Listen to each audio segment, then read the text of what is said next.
Je sais ce que c'est que de sourire devant les autres, d'avoir le sentiment de vivre un peu à côté de sa vie, de ne pas avoir le plein pouvoir et c'est comme si on ratait sans arrêt quelque chose. C'est comme si on était une version de nous qui était tolérée par le monde extérieur mais qui ne nous ressemble absolument pas. Face à ça, on se sent vite bloqué, vite épuisé et finalement on se retrouve dans un corps et une vie qui ne ressemble absolument pas à ce que l'on souhaite et à ce que l'on désire, mais plutôt à ce que les autres ont toujours attendu de nous. Eh bien, bienvenue à toi dans l'épisode 4 de la série Déclic Queen, la série qui te permet de te passer de complexée à confiante et sûre de toi en 4 épisodes. Tu es aujourd'hui dans les 4e, si tu n'as pas vu les 3 précédents, je t'invite à aller les regarder avant de regarder cet épisode. Si tu ne me connais pas encore, moi je suis Leïla, infirmière, naturopathe et hypnothérapeute et j'accompagne les femmes comme toi qui se sentent mal dans leur peau à reprendre le plein pouvoir sur leur corps, mais aussi sur leur vie grâce à une méthode en 3 étapes. Toutes les informations dans la description. Aujourd'hui je suis là pour te donner les clés, pour te sentir mieux dans ton corps et dans ta peau, à travers des actions concrètes, des conseils et des déclics qui peuvent te permettre de réellement avancer sur ton chemin de vie. Alors si tu veux être sûr de ne rien rater et surtout d'être au courant de la sortie des prochaines vidéos, je t'invite à t'abonner à la chaîne et à activer la cloche afin d'être averti à chaque sortie. Donc c'est parti, pour le 4e épisode, on passe au vif du sujet. Mais finalement, qu'est-ce que ça veut dire subir sa vie ? Subir sa vie, ça commence souvent de manière invisible. On commence par ne plus écouter son corps, par ne plus réellement ressentir certains symptômes. Je suis passée par là, je me rendais même pas compte que j'avais des troubles digestifs et c'est au moment où j'ai voulu réguler mon acné que j'ai mis en place les actions, que je me suis rendu compte que mon système digestif avait des problèmes avant.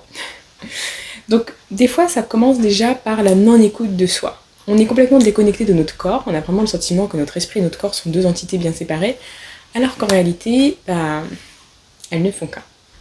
Ça commence aussi quand tu vis en mode automatique, quand tu commences à ne plus te poser de questions sur ton quotidien, si cela te correspond ou non, si tu as envie de mettre en place des actions, si tu as envie d'avoir de nouveaux projets, si tu as envie de réaliser tes propres rêves, si tu as envie d'avoir de nouvelles ambitions, quand tu commences déjà à te déconnecter de tout ça, tu es déjà dans un manque d'action dans ta propre vie. En fait, tu n'es pas au centre de ton propre village, tu as mis quelqu'un d'autre.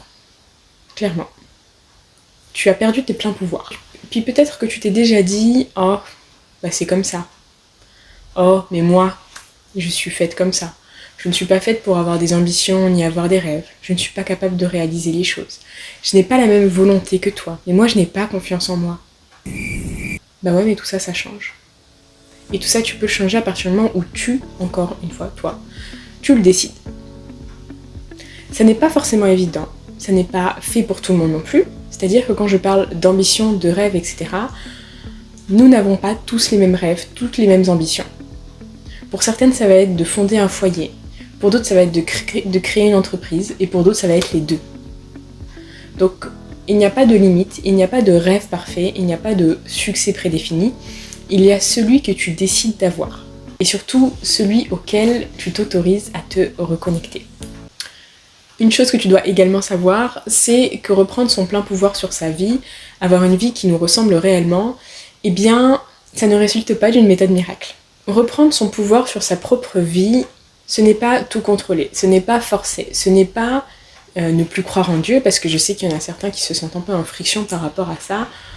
On est toujours, quand on est croyant, pour ma part, je suis croyante, et quand on met sa confiance en Dieu, on sait que c'est lui qui décide. D'accord ? Mais ça ne veut pas dire que vous n'avez pas une part de responsabilité dans ce que vous décidez au quotidien, dans les choix que vous faites. Et ça, je pense que vous l'avez très bien intégré.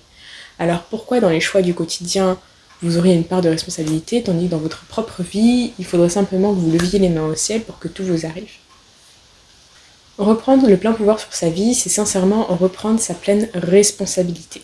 C'est se dire, ok, je n'ai pas choisi de vivre ces situations difficiles. Je n'ai pas choisi d'avoir ces blessures. Je n'ai pas choisi d'être blessée par telle ou telle personne. Par contre, je choisis ce que je vais faire de cette histoire que je me raconte, de cette réalité que j'ai vécue.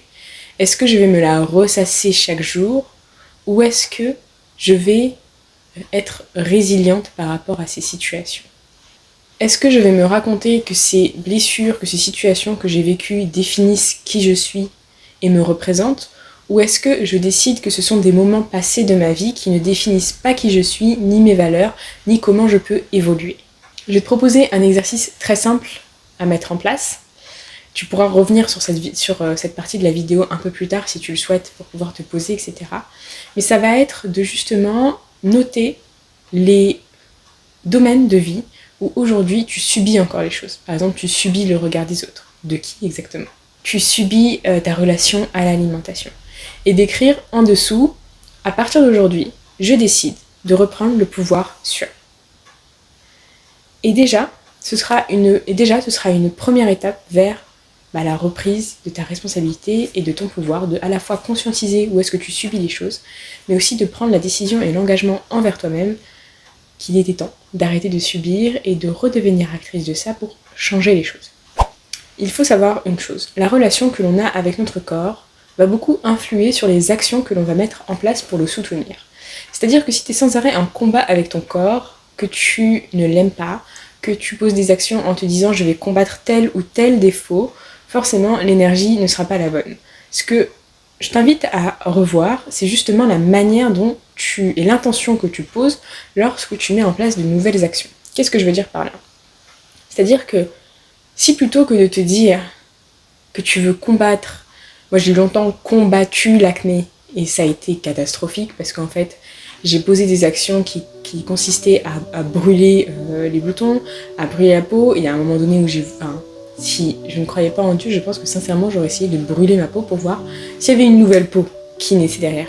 Et pourtant, je suis infirmière et j'ai bel et bien conscience, et j'avais déjà conscience à l'époque, que ça ne résoudrait absolument pas le problème. Sauf que ces pensées négatives qui te traversent lorsque justement tu es en guerre contre toi-même te poussent à te combattre, alors que au moment où j'ai compris que j'avais la pleine responsabilité, que mon acné était en train de m'envoyer un message, que mon mal-être était en train de m'envoyer un message, j'ai pris du recul par rapport à ça et je me suis dit, ok, mon corps n'est pas en train de faire exprès de me générer des symptômes négatifs, il est en train de m'envoyer un message que j'ai trop longtemps étouffé. Je n'avais pas du tout conscience du lien entre les symptômes de mon corps, mes émotions et mon vécu. Et c'est au moment où j'ai compris la globalité de mon être que j'ai changé de regard envers lui. Et que je suis passée de Leïla qui combat son corps à Leïla qui soutient et écoute son corps. Et forcément, l'intention n'est plus la même. Les soins que j'appliquais sur mon visage n'étaient plus les mêmes, la manière de toucher mon visage n'était plus la même, et ma relation au corps et à la nourriture n'était plus la même non plus. C'est ce déclic-là qui a tout changé chez moi.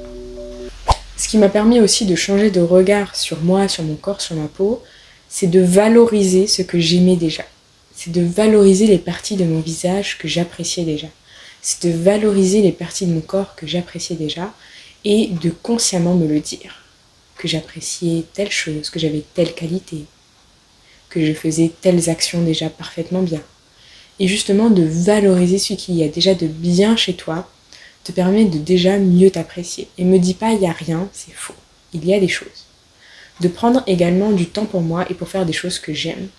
De me mettre au sport avec une activité que j'aime, de rendre les choses agréables. J'ai commencé avec des amis, mais tout en sachant que même si ces amis-là ne venaient pas au sport, j'y allais quand même, parce que je savais quel objectif je voulais atteindre. Je t'en ai parlé dans la dernière vidéo, le fait de savoir pourquoi tu fais les choses et d'avoir défini un objectif te permet d'être constante face à ça.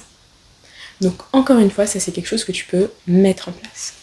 Et justement, quand tu prends ces décisions, eh bien les actions que tu mets en place pour te sentir mieux, te reconnecter à ton corps, prendre soin de toi, ne viennent plus de la peur du regard des autres ou du rejet, mais viennent de l'amour de toi. Et c'est justement là que tout change. Maintenant que tu as bien compris ce que signifiait reprendre le pouvoir sur ta vie, je vais te partager 3 leviers que tu vas pouvoir actionner pour créer du changement dès maintenant. Reprendre le pouvoir sur tes pensées. Comme je te disais, tes pensées vont créer ta réalité parce qu'en fait ça va influer ton regard sur la vie, sur les autres, sur toi. Et le fait justement de te différencier de tes pensées actuelles et de reprendre le pouvoir, donc déjà il faut apprendre à écouter ses pensées et ensuite pouvoir les shifter. C'est-à-dire que tu vas observer une pensée négative et tu vas la transformer en pensée positive. de la manière la plus naturelle pour toi et vers quelque chose que tu crois déjà.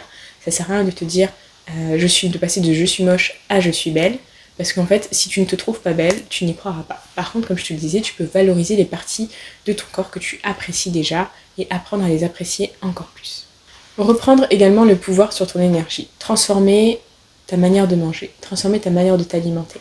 Si tu as le besoin, fais-toi accompagner. Ça sert à rien d'aller chercher pendant 10 000 heures des choses sur internet. Investis en toi, investis envers quelqu'un qui va te guider. Ça te fera gagner du temps et de l'énergie et t'éviter des erreurs. Donc reprendre le pouvoir sur ton énergie, décider de mieux t'alimenter. La respiration est aussi quelque chose de puissant pour reprendre de l'énergie, du contrôle sur ses pensées aussi. Et honnêtement, sur la perte de poids, c'est aussi beaucoup trop sous-estimé pour les femmes qui sont bloquées. Mais la respiration peut également beaucoup vous aider. Reprends le pouvoir sur ta vision et laisse-toi et donne-toi l'autorisation de pouvoir rêver. Définis là où tu veux aller et surtout, même si au début c'est difficile, il faut que tu crois en toi. Il n'y a pas meilleur soutien que toi-même. Si tu ne crois pas en toi, qui va croire en toi, qui va passer à l'action? C'est réellement, encore une fois, reprendre ta pleine responsabilité et te remettre au centre de ta propre vie. Si tu dois retenir quelque chose de cette vidéo, c'est les phrases suivantes. Tu n'es pas condamné à subir ton état actuel. Tu as une part de pouvoir et tu peux changer les choses, même si tu ne le vois pas encore.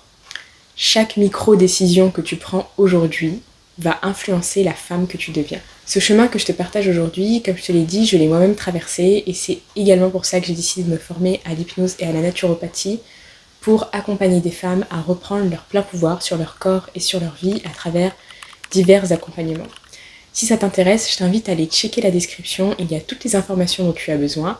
N'hésite pas à me laisser en commentaire ce qui t'a le plus plu dans cette vidéo et ce qui t'a vraiment parlé. Ça me fera plaisir et puis ça pourra aussi m'aider pour les autres vidéos. S'il y a bien évidemment des sujets que tu souhaites que j'aborde, c'est pareil. On se retrouve dans la partie commentaires et moi je te dis à très vite pour la prochaine vidéo. Pense à t'abonner et à activer la cloche pour être sûr de ne rien rater. A bientôt et surtout, passe à l'action.